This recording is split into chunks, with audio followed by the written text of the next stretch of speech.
નમસ્કાર વિદ્યાર્થી મિત્રો, હું કૌશિક કામન આપ સૌને ધોરણ 12 વિષય સંસ્કૃતમાં આપણા આ અભ્યાસમાં હાર્દિક આવકારું છું.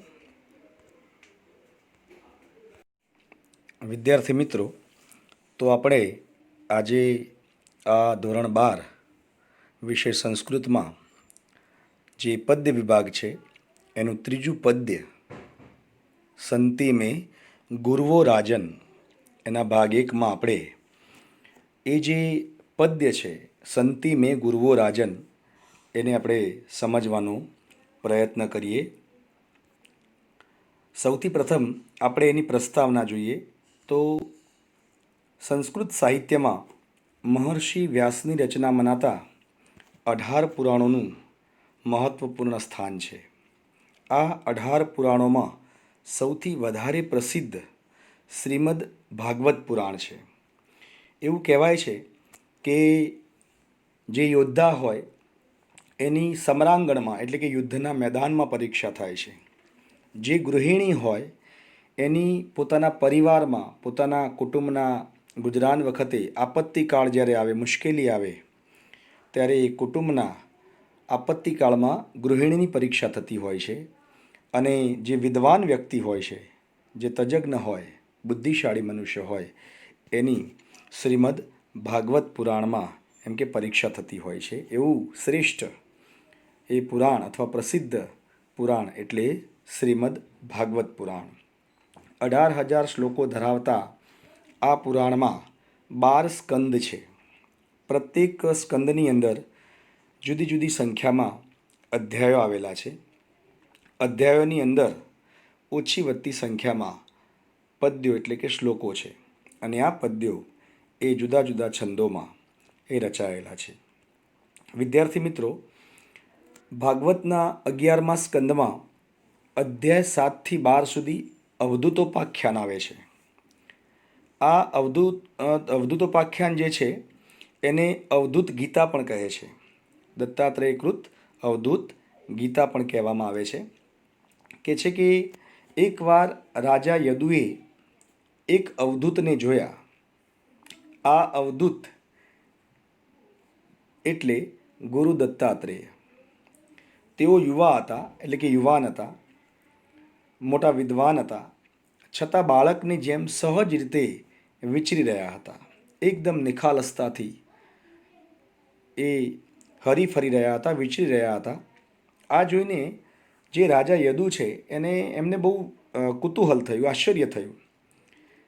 એટલે યદુ રાજાએ અવધૂતને પૂછ્યું કે તમારા મુખ ઉપર આટલી બધી સહજ પ્રસન્નતા, આટલા બધા ખુશખુશાલ તમે છો, તો એ પ્રસન્નતાનું કારણ શું છે?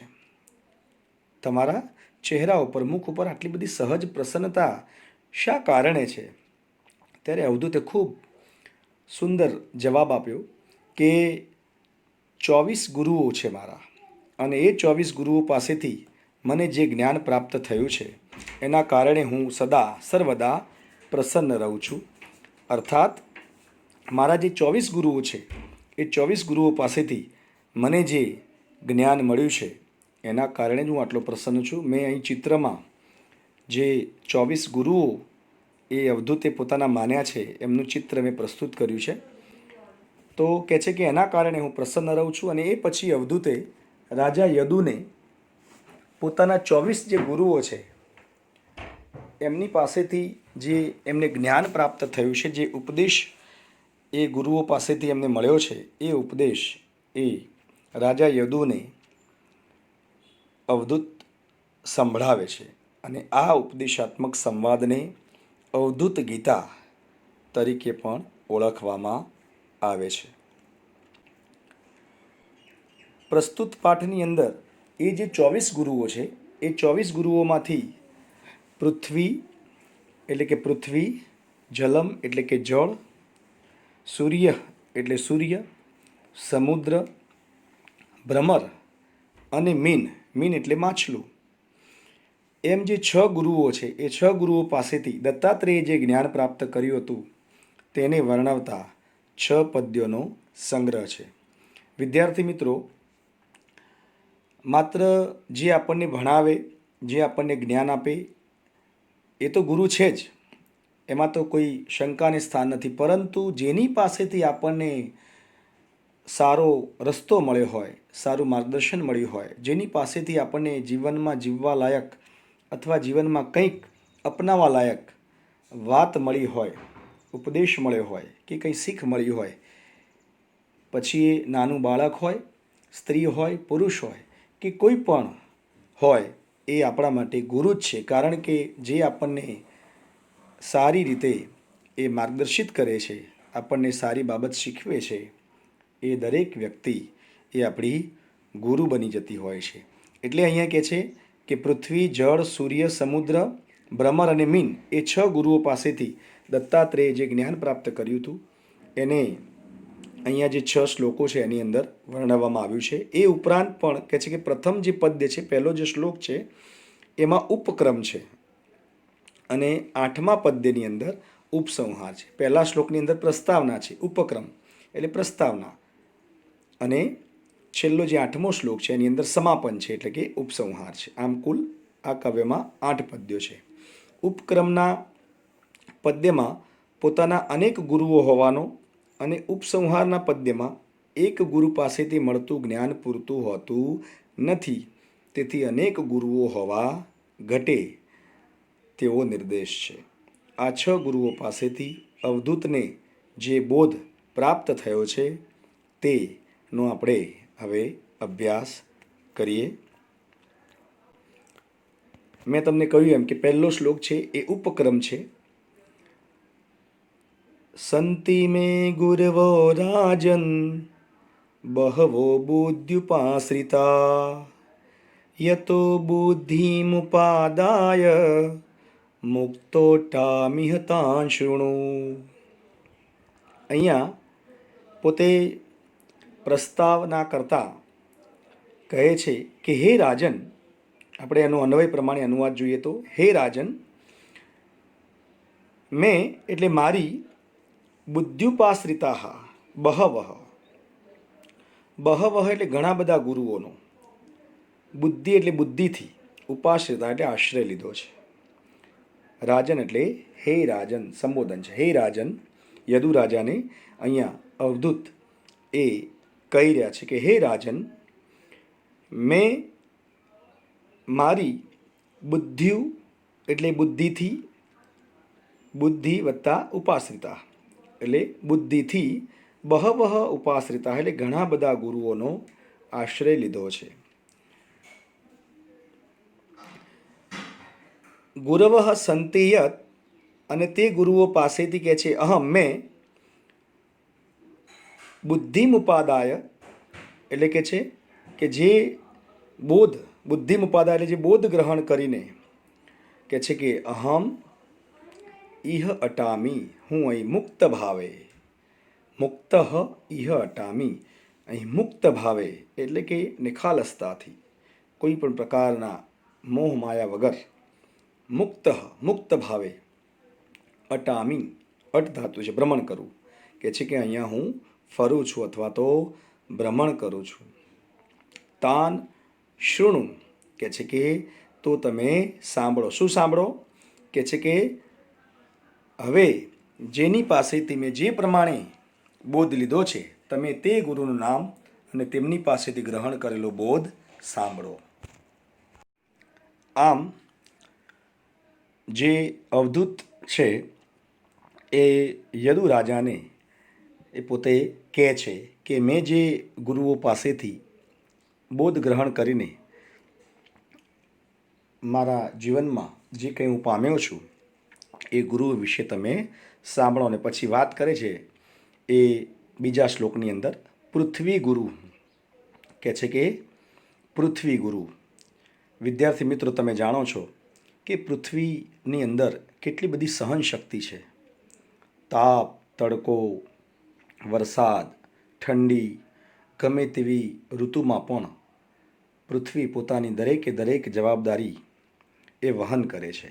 અને આપણે એ પૃથ્વી માતાના સંતાનો એ વસુંધરા ઉપર પોતાની જિંદગી સારી રીતે જીવી શકીએ છીએ. એટલે અહીંયા પૃથ્વી ને ગુરુ તરીકે એ અહીંયા ગણાવે છે કે ભૂતૈ આક્રમણ્યમાણોપી ધીરો દેવ વશાનુગ તદ્વિદ્વાન ચલેત માર્ગાત અન્વશિક્ષમ ક્ષિતે વ્રતમ.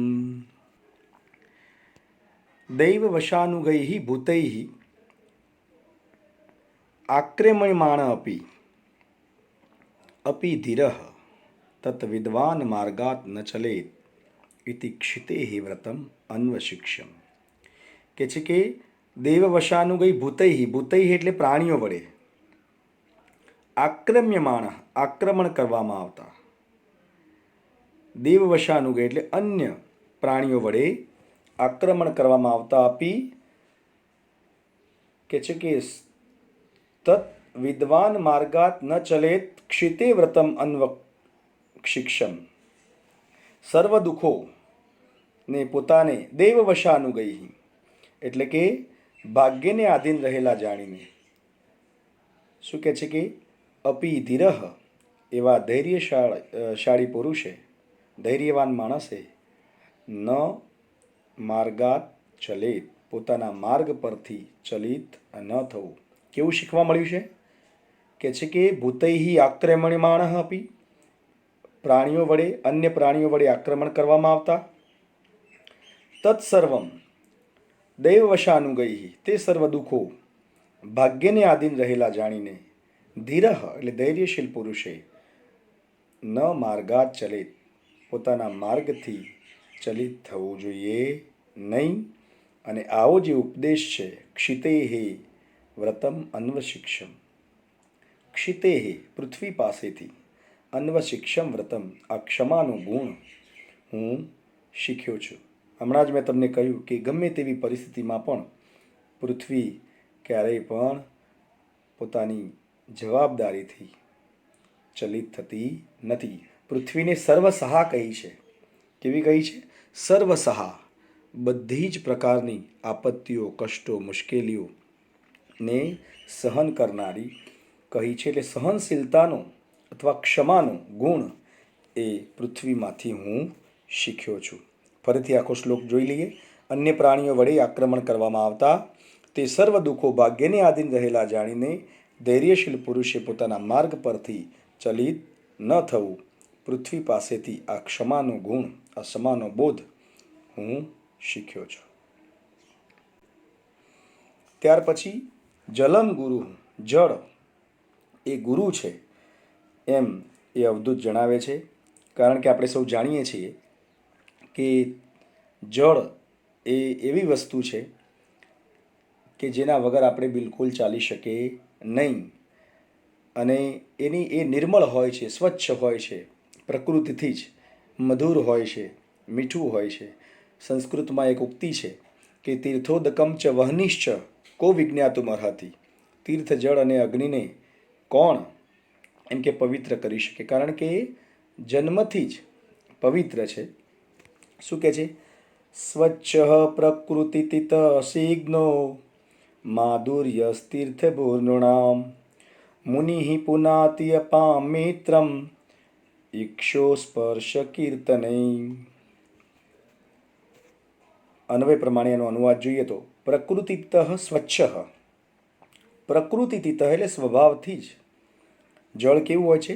સ્વચ્છ એટલે સ્વચ્છ હોય છે. સ્નિગ્ધ એટલે પ્રેમાળ હોય છે.